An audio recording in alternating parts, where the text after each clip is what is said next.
This week we talk about how Thor is based on Buddy the Elf. Will Will Smith live up to the hype of Robin Williams in Aladdin? Will Ferrell grilling burgers and yelling at his neighbors. Call of Duty, back to World War II.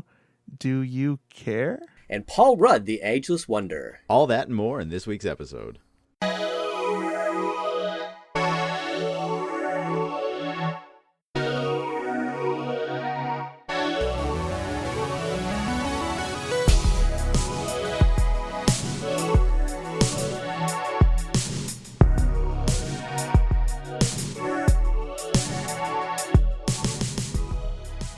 Hello, everyone. Welcome to episode 11 of the Nerdy Things podcast. I am Kevin, and I am joined, as usual, by Jules. Hey, Jules. Heyo.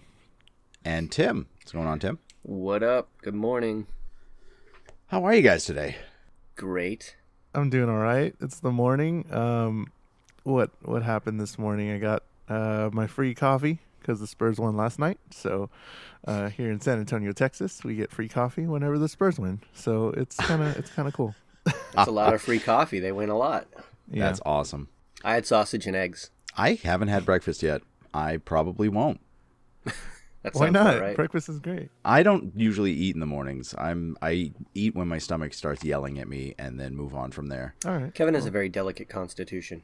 I'm such a weird individual. Yeah. Plus, we ate 6 pounds of Chinese food yesterday. Oh my God, I'm still feeling that Chinese food. Plus, I came home last night and my wife gave me this strange Asian beef jerky packet that she got from a colleague at work, and I ate one of them and it was delicious, but I don't know what's in it. You don't want to know. I don't. I really don't. But anyway, it's the morning. We're still getting used to the day, I think. So why don't we kick it off?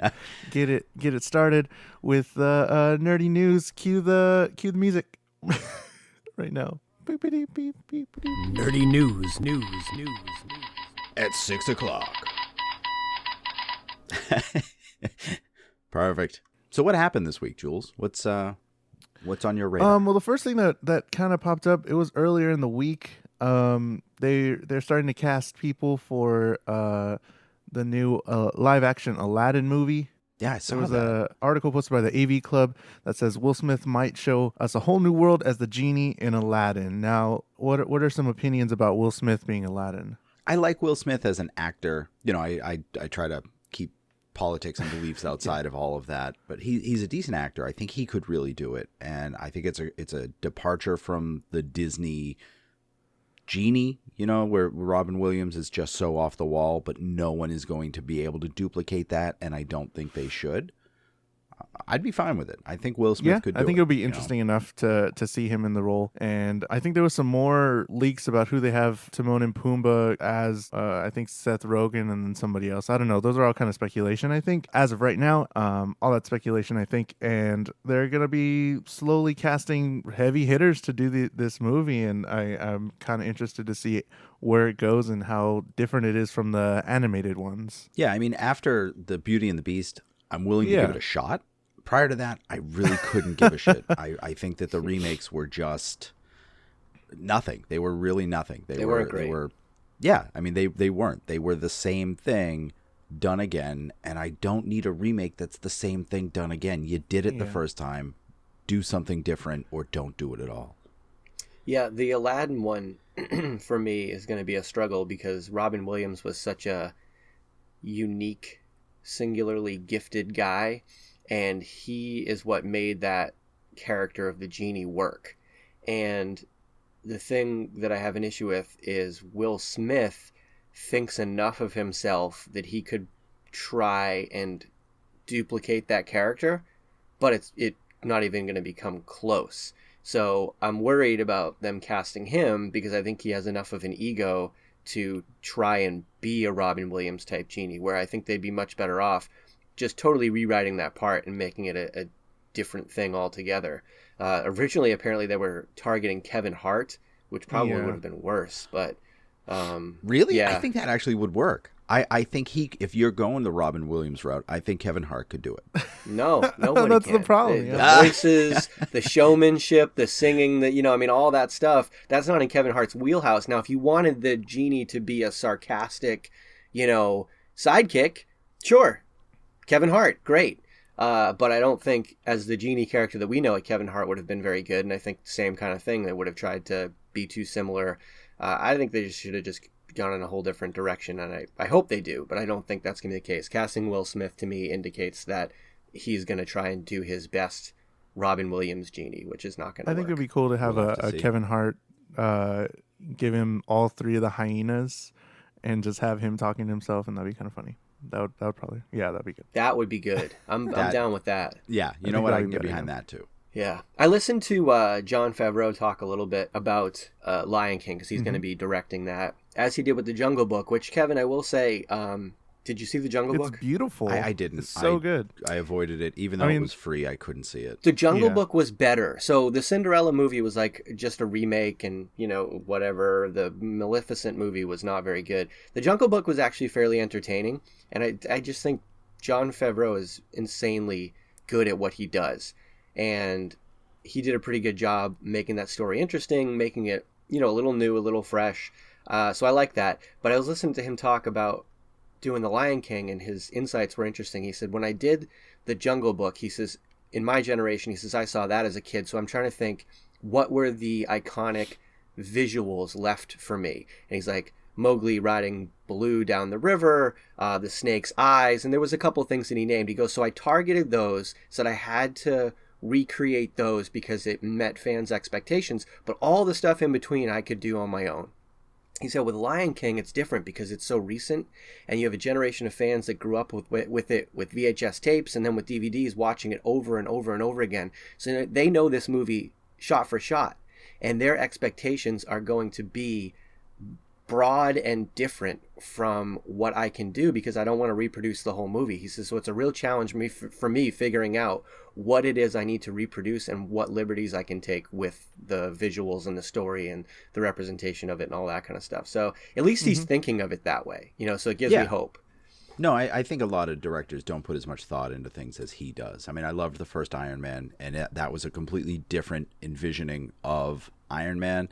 But that's because he was a fan of that. So if he's a fan of Jungle Book, I didn't see it. I'm assuming he did a good job with it, according to you. Didn't it want to win a few awards, I think, for like best visuals or something like that when it came out? I think it did. Yeah, I believe so. Yeah. He did a good job. It wasn't great, but it was very entertaining. All right, I'll give it a shot, especially where we got Don Glover as Simba and Mufasa as Mufasa. I'm in. So studded lineup. I love it when they cast guys as themselves. It's awesome. Yeah, it's, great. It'd be great in the credits if they put Mufasa playing himself. The one thing coming up that I'm not looking forward to is the next Avatar movies. Oh yeah. Interesting. Why are they taking so long? Like really? Why do they take so long? Come on. Because nobody come on, what is going on? Is to start. Because it's James Cameron. I know, but really, it's 2009. We've had 8 years between these movies. If someone cared, we would have had a sequel 4 years ago. No, it has nothing to do with that. I mean, people did care. I think people wanted a sequel when it first came out. James Cameron runs his own schedule, and he won't be told otherwise. He has a vision in mind, and he will do what it is he wants to do. And if it becomes 11 years down the road and irrelevant, he's actually okay with that because he's so confident in his box office ability, and his track record gives him some credit in that standpoint. He thinks he can do whatever he wants, and it's going to be good enough that people will go see it. That's why it hasn't come out yet. Best case scenario, let's say these next 4 Avatar movies that are being shot back to back are absolutely phenomenal. I think that is going to be a terrible thing because I think then all the other shitty directors out there are going to fight to film 4 and 5 movies at the same time to save money. But we saw this when Pirates did it. Pirates was one of the first movies to do this when they filmed 2 of the sequels back to back, and then a ton of movies started doing it. I think one of the Harry Potter movies was shot back to back. The Twilight movies. There was a time, in the late 2000 single digits, that became a real big thing. This has been going on forever. Back to the Future did this too. Yeah, but I'm saying it was a huge trend circa 2008 to 2011. The other thing is, when the Avatar movies first came out, they were so exceptional visually. That's what made them the Avatar big box movie. office draw. I mean, it was Last of the Mohicans with blue people. The story wasn't the draw; it was the visuals. But technology caught up to them so quickly that within 2 or 3 years, everybody was trying to make a big, epic 3D movie. That became tired. James Cameron said, well, if I'm going to do this, I have to do the next quantum leap visually. And that's what he's been working on. So if he can achieve that, he will strike gold again. The question is there another quantum leap in visuals to take? Does that exist? And that's kind of my point. You know, I'm fine with that. Perfect. Great. Do that. Do that in the next movie. Don't tell me you're doing 4. This is the same trap DC falls into. Give me something good, then give me something else good. But in his mind, he did. He gave you something good. He did. And you know what? I did like Avatar when it came out. I thought it was visually entertaining. You're right. It was Pocahontas, Last of the Mohicans with blue people. But I want you to, if you have a vision, show me that next vision. And if you have more beyond that, show me that when it becomes relevant. Don't tell me you're doing 4 movies that are going to come out within 5 years of each other when it's been 9 years since the last one. Well, the original plan was to do 3 more, and they were supposed to come out in like now. Yeah. I think it was 2015 was the original date, and then it was 2018. Now we're on to 2020, so it just keeps pushing back because he keeps adding more to it because he thinks he's got more to add. So I'm going to say this. My commentary is this, Kevin. I don't disagree with what you're saying in any stretch. I totally question in 2020 whether Avatar is going to be relevant. 100%. Yep. I totally question whether James Cameron has the material, whether he's built the universe that he thinks he has to just warrant 4 movies. You're going to see these, like it or not.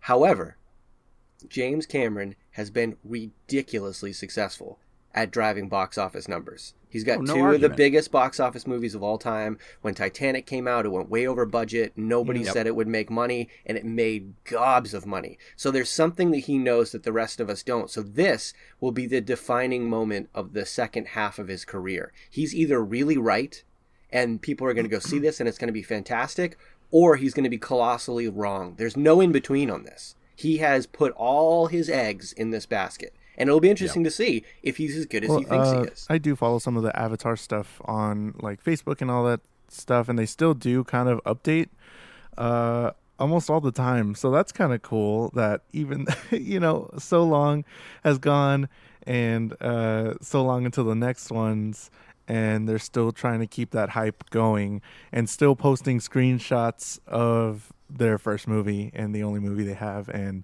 still trying to keep that hype up. And maybe for some people, it's working, but for me, I mean, I'm just kind of on the line about it. I mean, of course I'm gonna go see it, but I mean, we'll see how that works out in the end for him. I hope they're good.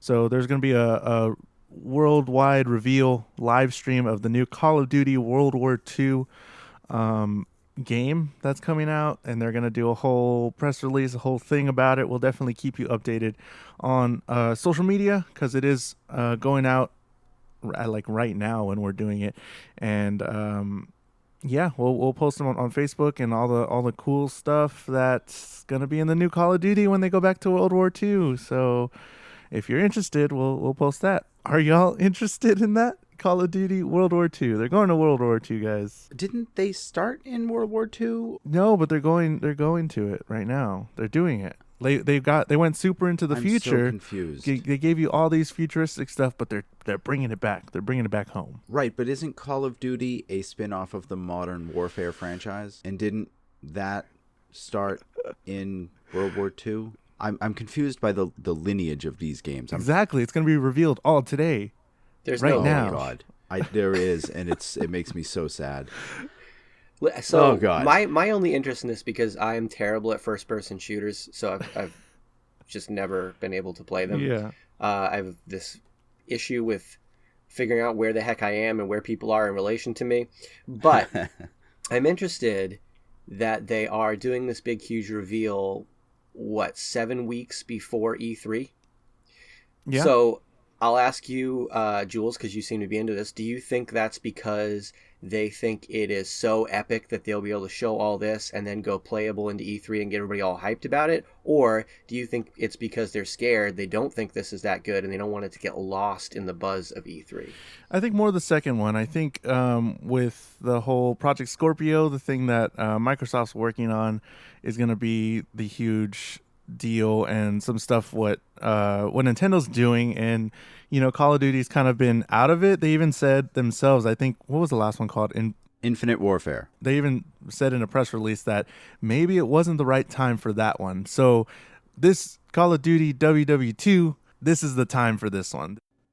I definitely think they're scared that at E3 they're going to be overshadowed by a lot of other stuff. So why not just announce an entire live stream where today this is the only gaming news we're going to have. So why not have everybody talk about it for a day or two and then, get it out there? Well, it is going to be a day or two because Mario Kart 8 Deluxe is released for the Switch later this week on Friday, I think it is. Well, it'll be coming to my house. It's already scheduled, so I don't really know. It's just going to show up.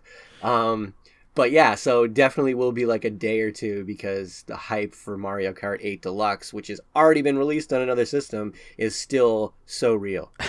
I don't even have a Switch, and I'm more excited for that. I used to be into the Call of Duty Black Ops games. Yeah. We used to play. We had a schedule every Wednesday. We'd be there at 8:00 and play for 2 hours and whatnot. It was a group of like 8 or 10 guys I used to play with. Really fun, but I hate the fact that I dropped $60 on a game, and then 3 months later I got to drop another $25 to download the next portion of it, and then 3 months after that there's 3 more maps that everybody has. I gotta spend more money for that. By the end I've spent $160 on a game, and then exactly 1 year later they drop the next version of the game, which is really just like 6 more maps and 2 new guns and nothing else new. And throwback maps, of course. Yeah, I think that's where COD has been losing people. I mean, just you hear everybody talk about it on the internet. It's like you just keep releasing the same game with slightly new content every year. And that's exactly my point. The original Call of Duty game, Call of Duty, Call of Duty 2, and Call of Duty 3 were all set in World War II. And then they had Call of Duty Modern Warfare. And then Modern Warfare sort of became its own thing. And they had Modern Warfare 2 and then Black Ops and Modern Warfare 3 and Black Ops 2. So these are all the same game. And now they're going back to World War II. Well, you've already had 3 games that do that. Yeah, I mean, they just kind of went forward into the futuristic spectrum for their games. And then I was like, how far can they go? How far can they push this futuristic war setting? And then they finally hit their peak, and now they're like, all right, let's restart it. Let's go back to the beginning. And it's like, no, well, you climaxed way too quickly into this futuristic setting because you don't have... That's what she said. Yeah. Because you don't have any original stuff to do. You're just like, okay, let's set it in the future and then give them all these new futuristic stuff to kill people with. And it's like, well, how about making a better game? But that's the trend. I mean, Star Wars Battlefront, they did that. They had Battlefront and Battlefront 2, and then they get a new system and they release Star Wars Battlefront. And now they're releasing Star Wars Battlefront 2. We've had Battlefield, same thing. We have so many versions of that. We get a new system, Battlefield again, Battlefield 1. Give me something new. Give it a new name. Give it anything. The people will buy this. It doesn't matter what you call it. Make it good. This is you're going to hear this a lot from me. If you're doing something, just make it good. That's all I ask. Don't hype it. Don't or let it hype naturally. Don't give me bullshit. Just give me something good, and I will love the shit out of it. So, the thing with these games, and this has definitely become a trend, is they just release the new iteration every year. Assassin's Creed, Call of Duty, there's a bunch of them. And they release DLC, downloadable content in between. My thing is, if they've got the game, don't release the same game on a new disc or on a new massive download every year. Just keep adding DLC until you have a literal new game. A new engine, a new, however you're going to map it out, whatever, a new theme. keep doing the DLC, because that keeps the replay value up, and you can pay $25 a shot if you want to, if you don't want to. Yep. But don't release the new $60 game every year when it's a rehash of the same game and the same DLC you've been releasing for the last year. There's this whole thing out there on the internet right now where people talk about games and prices. And this is fascinating to me because this is new to me, having the Switch. Where there's indie games out there, or like small developer companies that release games for like $20 and $30, like digital only and stuff like that. Yeah. And then you have the big games that are $60 and they release DLC for $20, $25. So I've been hearing people actually discuss, well, how many hours do you have to play a game to feel like you got your money's worth? What's your equation? And I think back and I'm like, man, maybe this is just because of where I come from with Nintendo. They didn't release the same game every year. A new Mario Kart might come out every 4 years, a new Mario every 3 or 4 years, because they released a new game when a new game was warranted. But games cost what they cost. I mean, Kevin, do you remember buying N64 games? Yeah. Okay. N64 games, the cartridges cost between $50 and $70. The high-end game cost $69.99. Okay? Yep. There were no games that were cheaper than that unless you bought them 2 or 3 years down the road. So I never thought about how much I was paying for a game. I just looked at the game and I said, does it look good? I'll buy it. And if I bought it, it wasn't how many hours did it take me to play it. It was, did I enjoy it? Yes, I got my money's worth out of it. End of discussion. But a game that cost $70 in 1996, what is that in today's dollars? Is it 100? 110? Yeah, so the fact that new AAA games still cost $60 is tremendous to me. So I don't ever look at games and then think about them releasing DLC for $25 and thinking I'm getting a bad value. I think, how are they still doing this at this price? So I think I look at this from a different point of view. I don't evaluate how much I spent and try and get a ROIC, with my games. I look at the game. Was it fun? Okay, I got my money's worth out of it. Is there DLC coming out? Does that look like it adds something to the game? Sure, I'll buy it. I don't really even think about the minutia of it. I just want them to release an individual game that warrants an individual game. That's all I'm asking. Like Kevin said, make it good. Yeah, I think mainly it's for those, I guess, quote unquote, hardcore gamers, or just gamer in general that buys, constantly, because they have so many free options out there. There's so many free options. There's so many $5, $10, $20 options, and that's when they kind of that's where they get their mindset. Because I mean, Minecraft was free for the longest. I mean, I'm pretty sure it's still free. You can put hundreds of hours into Minecraft and it's free. And a lot of people base their gaming off of that now, since that's come out, because they're like, well, I can do this many hours and I'm still entertained in Minecraft and it's free. If I only get if I can buy a $60 game and it only gives me 10 to 12 hour story, that's not worth it. And it's like, no, if it's a good game, like BioShock, the whole series, I really love the series. It's not a very long game. If you can speed through it pretty quickly, and maybe, I don't know the numbers, but I'm pretty sure you can do it in 8 to 12 hours. But it's still a great game, and I would pay $60 for it. I mean, it's cheaper now, but a lot of people do put, that idea of hours equals money, and there's a huge debate online about that all the time in the gaming community. And I mean, I don't know, just people have their own opinions about how they want to spend their time and their money. Yeah, I mean, I love Minecraft, and you're right. If you pirate Minecraft, it is free. If you pay for it, oh it's yeah, like I got it for free. $27. Sorry. I spent $15 on it, like, I don't know, 6 years ago, and I still play it. Like, I love the exploration. I love all of that, but it's such a simple game. And to Tim's point, it's possible to have games that you can still update, that you don't have to change, and you don't have to just do it to make money. And I think a lot of this comes down to that it's the difference between an indie gaming company, which is a couple of people who are passionate about it, who want to get this product out and work on it and work on parts of it that they love. And when they're done with that, they work on something else, either in that game or that they love. And then you've got the big studios where you've got a guy whose job it is to make a menu. And he makes that menu, and that menu is perfect, and it's exactly what you need. It's the blend of style and function and everything. And then once he is done with that, his only job is to make that menu. And Like so in Rick and he Morty. makes that menu again, and he changes it because he has to prove that he has done something. And so that menu that was perfect in the last iteration of the game comes out again, and because that he wants to keep his job and his friend wants to keep his job and his boss wants to keep his job, they're going to put out another game next year. And next year that menu has changed and it doesn't work the same.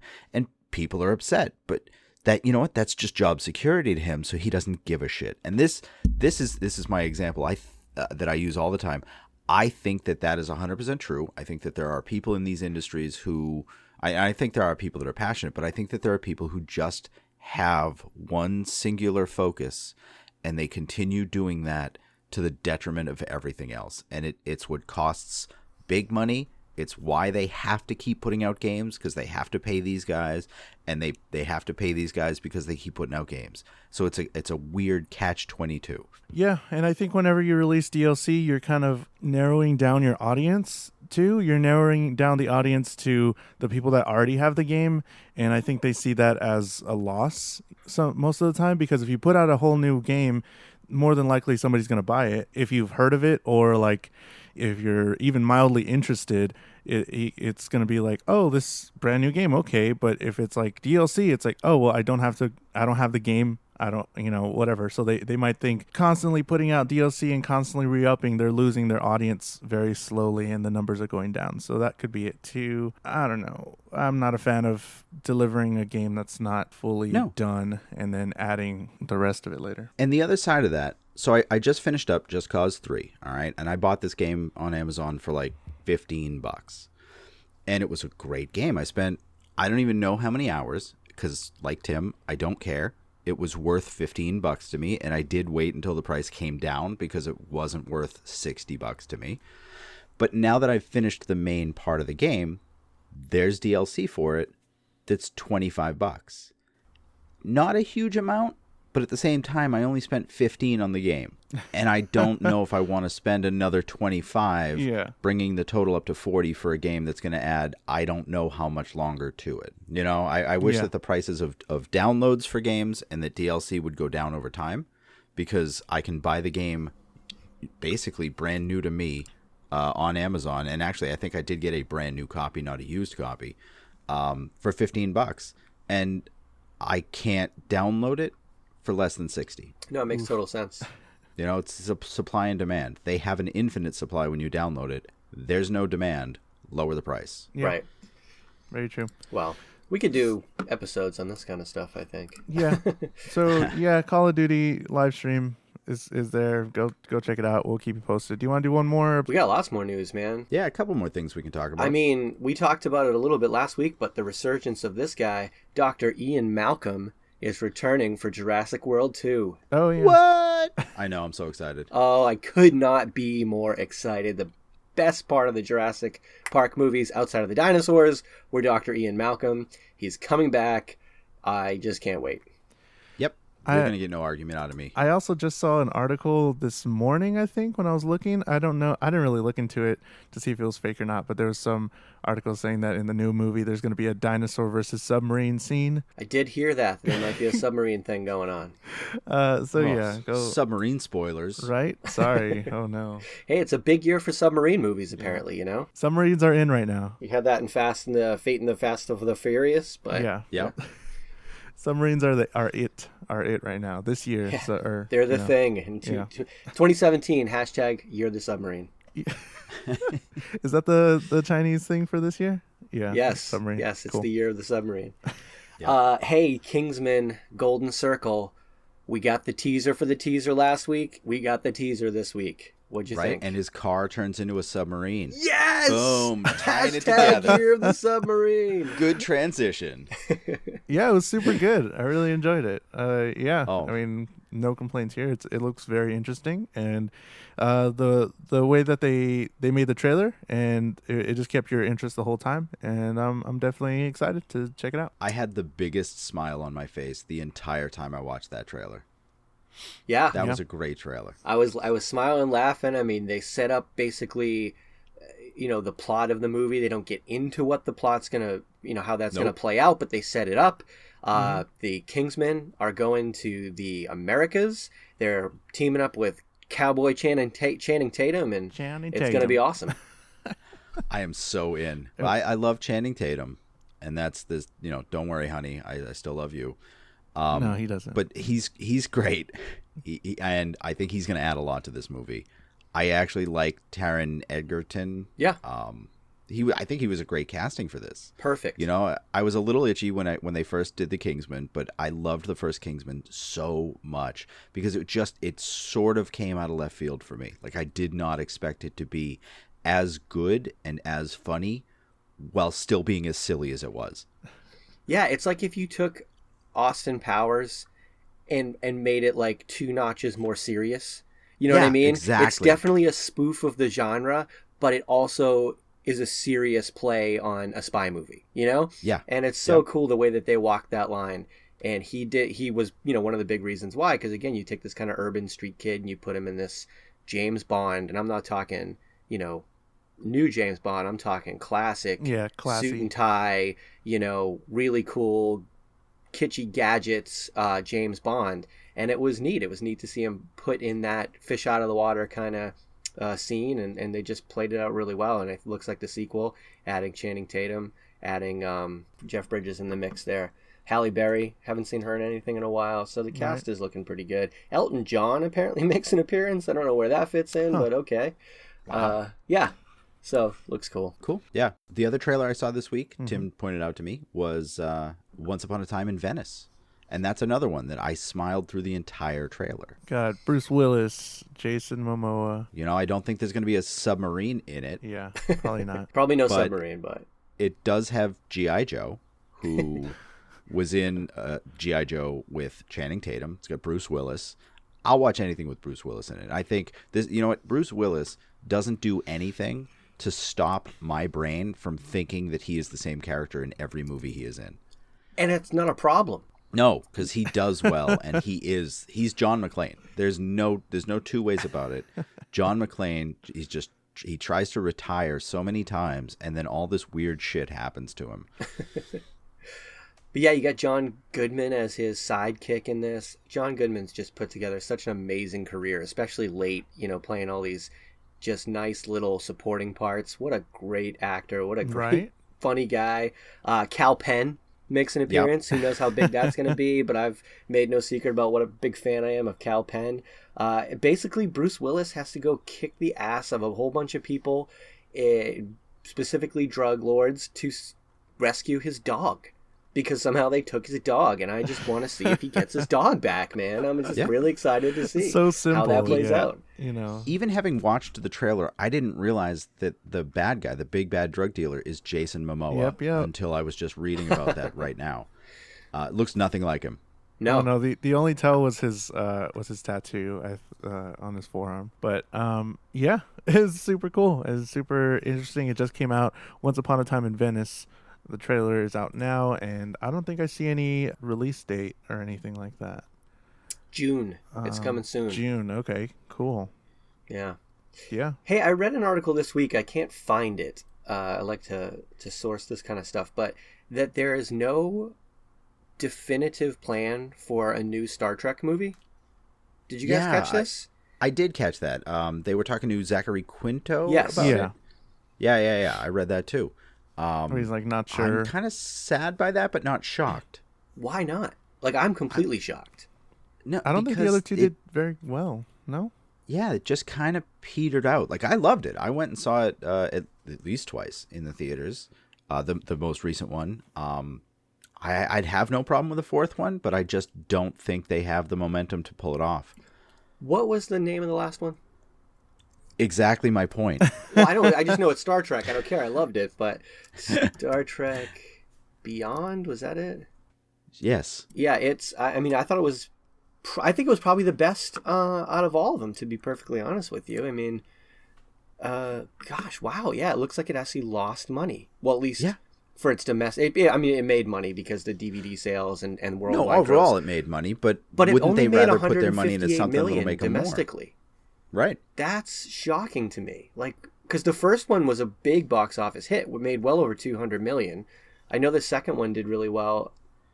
Yeah, that's surprising to me. I guess I just assumed it was successful because of how good it was. I mean, I agree with you. I thought it was really good. I wish we had this podcast then, because I would have ripped it apart. You could point to it and say, no, you hated it, but I loved it. It was interesting, and like I said, I went and saw it twice, so at least 40 of that 156 million, $40 of it is mine.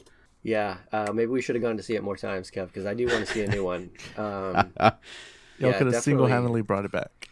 You know what? But by that same token, I don't want to see Star Trek Discovery. I don't care for the new TV show that's coming out. Gotcha. Some of my not caring is the fact that it's basically centered around CBS's streaming service. Yeah. And I don't want to encourage more streaming services out there. Oh, I think man, they're popping up everywhere. More consolidated. Yeah. DC is coming out with their own streaming service. That's where we're getting the live action Teen Titans. And they're working on Young Justice. And you know what? I don't care. I care about the content. I think we need Teen Titans and Young Justice and all this other stuff. But Marvel and Freeform are doing the Cloak and Dagger. I don't care about the teen angst in that, but I think we need more of that. But at least they're doing it on a TV channel and not making their own streaming service. I don't know if y'all would agree, but I think Netflix is at the top for right now. Sure. Maybe Hulu, because of their the day after they put it on there for some shows, the day after it's aired. They're different services. I mean, they overlap in some place, but Hulu is for people who want to try and cut cable. Exactly. And still see I didn't get Hulu stuff. until I cut cable. Yeah. I mean, they do offer actually a surprisingly wide breadth of choices for movies and stuff like that, but they definitely serve different audiences, and I think you almost have to have, I mean, if you're going to get rid of cable, you almost have to have Netflix and Hulu. It's just kind of essential. So streaming services are super cool. Any other news, boys? Any other news we have to talk about? No, okay. I got nothing else. Nothing else. Let's get into it. So what were we discussing for our main topic? Cue the interesting music. That's probably going to be different from last week. What is love? Baby, don't hurt me. Can we play? Oh, we have to play the Night of the Roxbury theme. Yeah, there you go. That's how we need to enter this, because essentially that's how Will Ferrell's movie career, got launched or was launched. He played the small part in Austin Powers' International Man of Mystery in 1997. Essentially, he just screamed his head off when he got hurt, which was one of the funnier segments, or some of the funnier segments in the movie. And then the next thing you know, he's bopping his head to side with Chris Kattan, talking to us about a couple of grown men trying to live the club scene. So that launches Will Ferrell's career. Let's go from there, gentlemen. Oh, God. What a career, though. Great. I love Will Ferrell. Are we just going with Will Ferrell stuff? I mean, yeah. We're going to start with Will Ferrell. We're going to yeah. branch out from there. Yeah, so Will Ferrell got to start on Saturday Night Live. And it was interesting because Saturday Night Live was available on Netflix. They took them all off. So I started with the very first season of Saturday Night Live, which was 1976, I think. And I watched every season through 2001. Like, that's a lot of Saturday Night Live.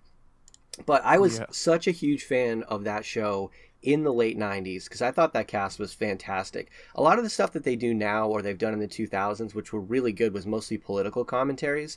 Most of the stuff they did in the late 90s were just these brilliant people creating their own original characters. Chris Kattan had several of them. Will Ferrell had several of them. Molly Shannon, the other woman there, Tim Meadows. I mean, just these guys created their own characters, and that's who you watched every week. And a lot of Will Ferrell's parts, when they weren't his own characters, was he basically just played the straight guy yelling at everybody around him. And the very first scene he was in, the very first opening scene of his first season on Saturday Night Live, he plays a guy in the backyard grilling steaks, yelling at his neighbors. Like, that's how he entered our universe. The first time we ever saw Will Ferrell was grilling steaks going, oh, hey, honey, yeah, thanks. I appreciate that. Yeah, could you go get something other ingredient? What are you doing with your dog? Just, like, screaming at them. And that just so encompasses early Will Ferrell and what I loved about him. Just hilarious. Yeah, no, I agree with you. You know, I think he was... I didn't realize that Mustafa from Austin Powers was his first, like, big screen role. Yeah. I think it's kind of cool. Yeah, that's crazy. And then it looks like the next couple of movies were all just either Saturday Night Live spin-offs, or it looks like we had a Strangers with Candy movie. And he did a lot of voiceover stuff, which is interesting. Yeah. I didn't really know that. And then we get old school Frank. Jesus. Frank the Tank. So this is where I think Will Ferrell really shines, when he's the guy who's kind of in the background and he's very unassuming until his character just hits some sort of high speed that nobody saw coming. Like, you know, Frank's this guy that just got married. He's so nice to everybody. He speaks in this really soft, kind voice, and clearly he's trying to be a good husband and a good, you know, just kind of homeowning dad. And he meets the frat guys and he says, yeah, we're gonna have a nice little Saturday. Gonna go to Home Depot. Gonna go to Bed Bath & Beyond. Not sure if there's enough time. So exciting. But then he gets that one beer in him. And once it hits his lips, Frank the Tank comes out. And before you know it, he's streaking through the quad into the gymnasium, trying to get Snoop along with him, trying to get the man, bring your green hat! Come on, let's go! And he just goes off the rails. And that's classic Will Ferrell right there. That encapsulates Will Ferrell to a T. You know, especially like Ron Burgundy, too. Same type of thing, a little more extreme, but Ron Burgundy doesn't think he's being ridiculous. No. And then he just hits that point where he's over the edge and he is just screaming and snotting and swearing and just ridiculous. And that, you're right, that is the best thing about Will Ferrell in all of these movies. And I think that it's amazing that he has so many movies that are just so funny with so many characters in them that work together so well. He's an excellent supporting guy. He sets up jokes 100%. really well. When he lets other people play around him, the whole thing becomes funnier because he's a great straight man. And then he really is. Just throws you for a loop because he goes off and you're like, whoa, where did that come from? And he becomes the star of the show. But he's such an exceptional straight man. It's one of the things that made him so successful on SNL was when he created his own characters, the skits were great, but he could be in every skit on every episode. You could just put him in because he could play every straight guy that you ever needed to be there to support the rest of the characters and their jokes. I think my favorite movie from him for a long time was Stranger Than Fiction, where he is the ultimate straight guy. Yeah. Where he's not trying to be funny, and it's so funny to see him do that, and it just the ridiculous things that are happening around him, and he just takes it and doesn't do anything with it, but still makes that funny. Right. So interesting. We said we were going to talk about Will Ferrell like 98 to 2005. And I didn't realize that Step Brothers came out in 2008. It was later than I thought. And I think Step Brothers was probably his last great performance. Anybody want to disagree with that? Not for a second. So what came out after that? No, I'm good. The he Good was Guys. on a Funny or Die segment. Definitely. He's done some he was good in The internet Office. stuff. He was D'Angelo Vickers in The Office. Yeah, that was a thing. Anchorman 2 was okay. I mean, don't get me wrong. I mean, it's not like he's had a disaster of a career since then, but he definitely was at his peak through Step Brothers. So the interesting transition, and I compare this to another guy that we've talked about before. So Will Ferrell's roles where he was most successful, Old School, unassuming guy, not the star of the show, not kind of an over-the-top personality until it's necessary. Elf, totally unaware of himself, but no ego, you know, wasn't the star of the show, just really wanted to help people, you know. Anchorman, a little more over the top in terms of the personality, but again, you know, there was something where he just had this connection with these other guys, you know, and he wanted to be part of that team and all that kind of stuff. And I think where things started to go interesting is, even though I liked this movie, Blades of Glory and Talladega Nights, which I loved, but he becomes the superhero, so to speak. You know, he starts out in Talladega Nights as the underdog, but when he becomes, you know, Ricky Bobby, he is the superhero, and he owns it and he knows it. Blades of Glory, he starts off as this just dickhead, you know, ice dancer, ice skater, you know, but he thinks he's the best. Semi-pro, same thing. And then he goes and, you know, keeps doing some of these other movies where he plays the lead character. Like, I want to be the superhero. And that's not how he's best served. He's best served being the supporting guy who steps up and steals the show. And I would equate it to Adam Sandler. In Adam Sandler's best movies, Billy Madison, he's the lovable dummy who ends up being the unlikely hero. You know, Happy Gilmore, just a complete buffoon who lucks into a skill that who could imagine that he has. It's when Adam Sandler starts to cast himself as the bigger than life, you know, superhero kind of guy, that his movies take an awkward turn because you don't like him as much anymore. You know, no, these are guys because you don't grow to like him in the movie. Right. Their over the top antics are only not obnoxious because the character itself is lovable and silly or dumb or has some buffoonery or an unawareness of his ridiculousness. That's the only way the over-the-top stuff works. If the over-the-top stuff is just part of an ego, it's a turnoff. You don't like it.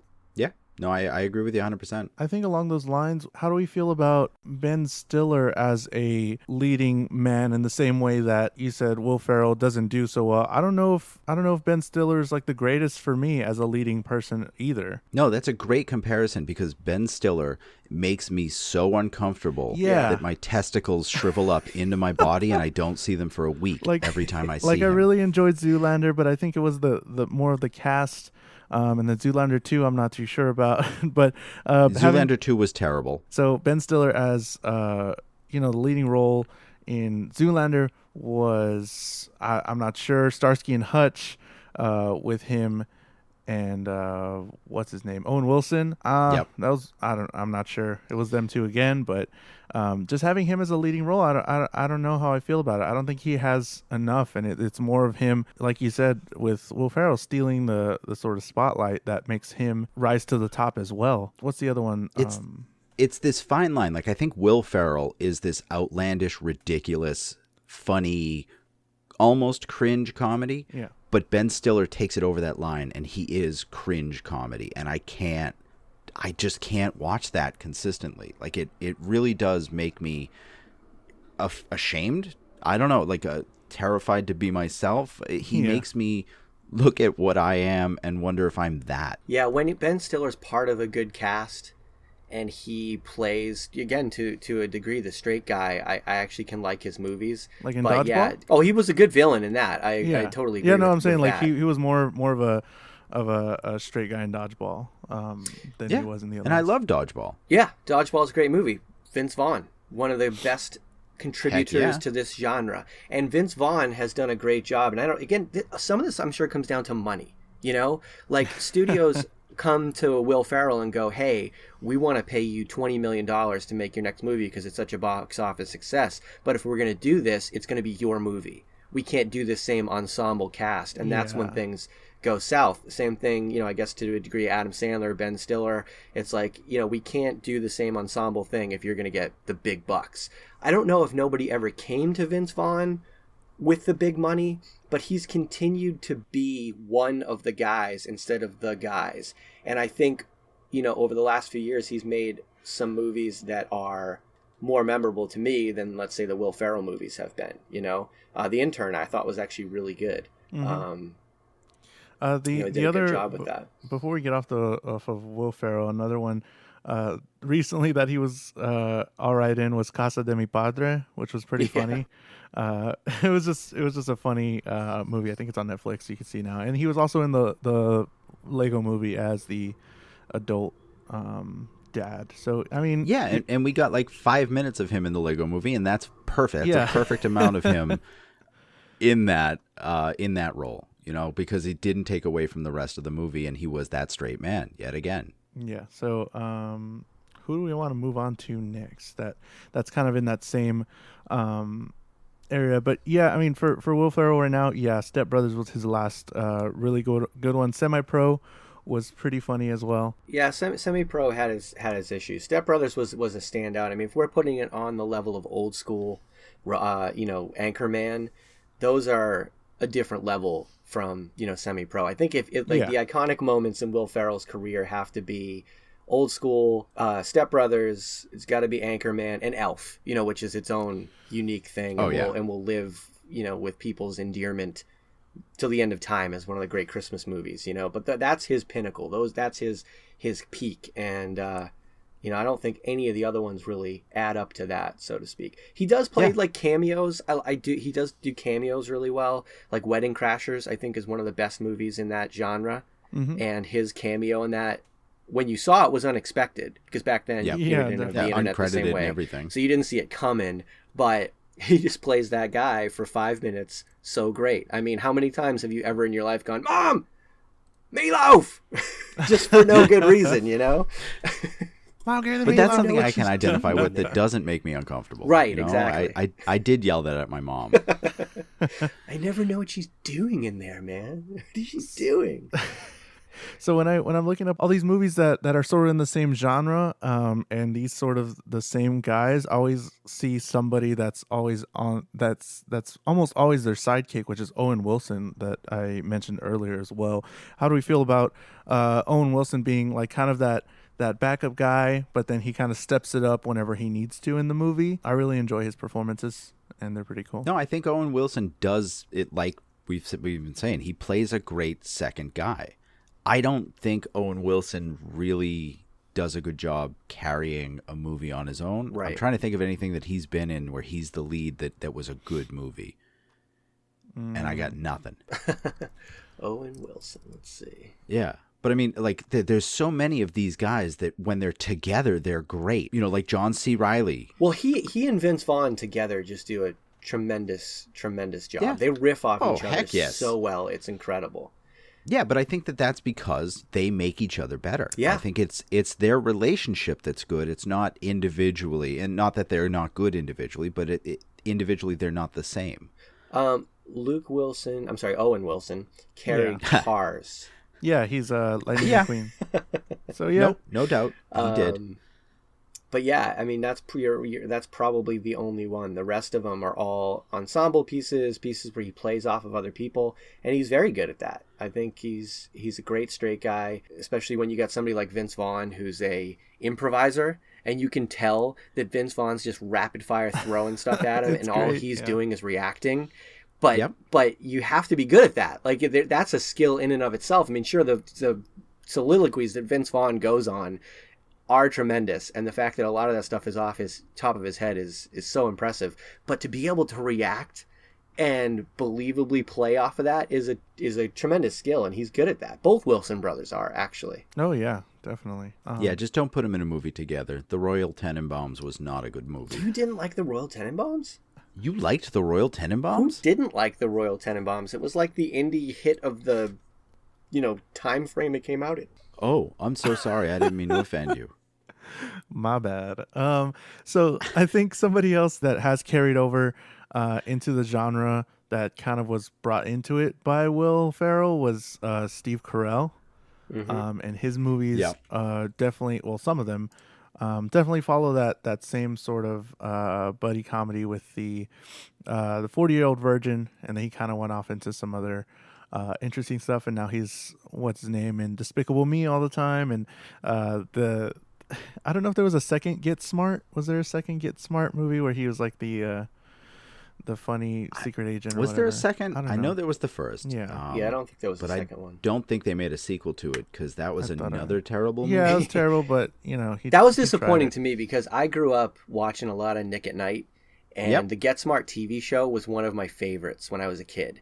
So when I saw him playing Maxwell Smart, I was actually really excited for it. Mm-hmm. And when it didn't play out, I was very disappointed. You're surrounded by the Navy. Would you believe the Coast Guard? Would you believe 2 nuns in a boat with a walkie-talkie? But yeah, I mean, Steve Carell, again, starts out, you gotta love the way his ascension happened.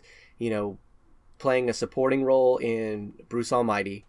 You know, just the guy you weren't supposed to like, just lets himself get abused. But then, you know, that scene where he's having words spoken for him, except for he's actually doing that. Yeah. Brilliant. You know, brilliant physical comedy. And then he comes in and plays Brick Tamlin in The Anchorman, The Legend of Ron Burgundy. And are you kidding me? How many scenes did he, as good as Will Ferrell was in that movie, as good as all those guys were, Christina Applegate, how many scenes did Brick steal? Just not even doing things sometimes. Sometimes he's just walking around in the background. Yeah. Loud noises. Yeah. I mean, he definitely stole the show for a little while, and it definitely put a spotlight on him. Yeah, like you said, starting in Bruce Almighty, and then Anchorman was like, whoa, what's going on with this guy? He's sort of like a fresh face that we haven't seen a whole lot of. From Massachusetts, by the way. Yeah, and then what came first? I think, was it The 40-Year-Old Virgin or was it The Office? It was looking it up right now. A 40-Year-Old Virgin was 2005. Yeah, but and The Office was 2005 as well. Yeah, so about the same time. Yeah, so that's when he, you know, sort of kicked off. I mean, The Office is sort of the same sort of deal with, and he plays the boss, and it's a whole thing, and it's really great. You know, physical comedy as well, and just really letting him shine and do what he does. I mean, he's a good, I think, improviser as well, and he just kind of goes with it, and it's super funny, and I really enjoy. Yeah, he's one of my favorite characters in that for a long time. But he makes you so uncomfortable, but it's so funny. I'm willing to forgive it. Like, yeah, see, just this is gonna be a real unpopular opinion, and I'll let you continue, Kevin. But I don't like The Office, and the reason why I don't like The Office is because Steve Carell's character makes me so uncomfortable. Yes. I know, but it's so really funny, hard and the to way watch. people react to him is so funny that I'm willing to forgive it. And Rainn Wilson and John Krasinski and Jenna Fisher are great actors to work with him. Even Craig there, what's his name? I can't think of his last name, but they're just Novak? the way they no. See, again, I don't know. Oh, you're talking Robinson? Craig Robinson, yeah. Craig Oh, Robinson. yeah. Just all of them, and the way that they react to him, like, they're just spectacular. And the chemistry that they have is what makes that show. Because Michael Scott makes me so uncomfortable watching it. Because I've known people like him. Yeah, Steve Carell, the other thing that he's done, too, is actually managed to be in some serious roles where he's been very successful. Will Ferrell did one, you know, where he was pretty good, but you had, what was the first? Dan in Real Life. Did you guys see Dan in Real Life? Dan in Real Life. I don't know if I did. Dan in Real Life was kind of like a dramedy. I mean, there was funny stuff in there, but he definitely wasn't the funny part. Dane Cook was in that movie, and he was really good. Like, he played a serious part in that, and he was really good at it. And obviously, you had the most recent one where he played in The Big Short. And he was awesome in The Big Short. Tell me you guys saw The Big Short. I haven't. No, I'm sorry. Don't hate me. No. Academy Award nominated movie. Yeah, I mean, I know. he's got Brad one Pitt, of the Ryan Ryans Gosling, in there. Reynolds or Gosling. I mean, Gosling, it is. Pitt, yeah, I know. That movie was really good. And Will Ferrell, I mean, not Will Ferrell. Yeah. Steve Carell was one of the biggest reasons why. I mean, in a cast where you have Ryan Gosling, Academy Award nominated actor, where you've got Christian Bale, one of the greatest actors of this generation, if not the greatest, very arguable there. You know, you've got some real heavy hitters in this movie, and Steve Carell is one of the standout performances. That tells you something about the acting chops that he actually has. Yeah. You know, shortly before that, Foxcatcher. Did you see Foxcatcher? Yes. Oh, another one where he was a very serious movie. He was a spectacular actor in that. Yep. Yeah, that was, I mean, and that was Channing Tatum. Yep. We've come full circle. Yep. Mark But Ruffalo. yeah, that was another really good one. Mark Ruffalo, you know, the Hulk. Yep. Which actually brings up an interesting point. Did you know that the character of Thor from Marvel was based on Buddy the Elf? Yeah. It's a guy from a magical land who respects a guy with a beard and screams out, "I know him from work." Same character. Good call. Good call. Huh. Never would have thought, but yeah. I'm gonna start watching Thor every year for Christmas now. That's gonna be my. It's a Christmas movie now. It's like Die Hard. Steve Carell. Speaking of Steve Carell, guy does really good work with Ryan Gosling. You ever see Crazy Stupid Love? Crazy Stupid Love. He did that one. Crazy Stupid Love is one of the all-time best rom-coms. Yeah. Okay. Yes. Not afraid to admit I'm kind of a fan of the genre. I don't like the super cheesy like Katherine Heigl ones. But if it's a romantic comedy that might have some teeth to it, I actually will definitely go watch it. And this was one of the best of all time. Really, really good story in that. Steve Carell plays the character perfectly. Ryan Gosling's good in it. But yeah, those guys have teamed up a couple times to produce some pretty good stuff. So awesome. The other one that we kind of discussed was the other movie that's sort of the same thing was I Love You Man. They have the two sort of main guy characters that kind of play off each other a whole lot, and it's sort of in the same genre that we've been discussing. I really enjoy that movie, and of course we all have our fucking what is it called, catchphrases from that one and all that. So yeah, well, Jason Segel is brilliant. No question about that. So when he gets to play in a big time comedy, I'm always going to go watch it. But Paul Rudd in that movie, that was one of the first ones where he actually carried the show, and I really enjoyed it. Opinions on Paul Rudd, because he's in a lot of these movies that we're talking about, and we're not mentioning him. He's a background. Yeah, but he's really good. Like, I do think that he does have the chops to carry a movie, and I think that I Love You Man is one of those where he starts to shine. You know, he's sort of the more serious of the two of them, and I can appreciate that. Yeah, I'm looking up his all the movies he's been in, and for a lot of the time they've been sort of in the background, and he's been kind of just the man of very few words, and and then now he kind of came up with like Jason Segel and what's his name, stoner guy that we were talking about the other day. Seth Rogen.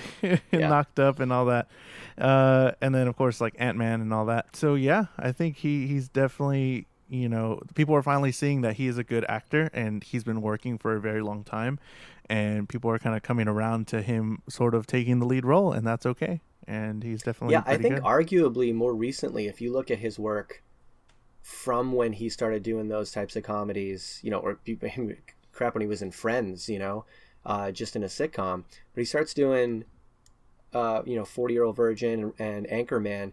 His consistency has been pretty good. He doesn't make a lot of clunkers. I mean, you've got Knocked Up. Forgetting Sarah Marshall was a small role, but that was a great movie. Yeah. One of my favorite romantic comedies. Role Models. Role Models good. Was awesome. Another that was super amazing. Underrated movie. Follows it up with I Love You Man. Let's see. Dinner for Schmucks. Okay. That was kind of a fail for both of them. Our Idiot Brother was really funny. Wanderlust was an underrated. I don't know if you guys ever saw. The best part of Wanderlust is the outtakes. If you don't want to watch the whole movie, go watch the outtakes of Wanderlust. There's a scene in there where he's trying to like build confidence, and he goes into a bathroom and he's talking to himself in the mirror. There's like 5 minutes of outtakes of him doing that, and it was the funniest part of the whole movie. This is 40 was pretty good. This is the End was a great movie. Another stoner movie. It was fantastic. Fantastic with all those guys in there, yeah. And The Fundamentals of Caring was really good. It came out the year after Ant-Man, and that's a fantastic movie on Netflix right now. Yeah, his consistency has actually been fairly remarkable, and probably 1 to 2 movies a year. And he hasn't aged an ounce in 15 years. No, he's like Keanu Reeves. I'm pretty sure he's a vampire. The man looks the same now as he does in 2003. It's incredible. Yeah.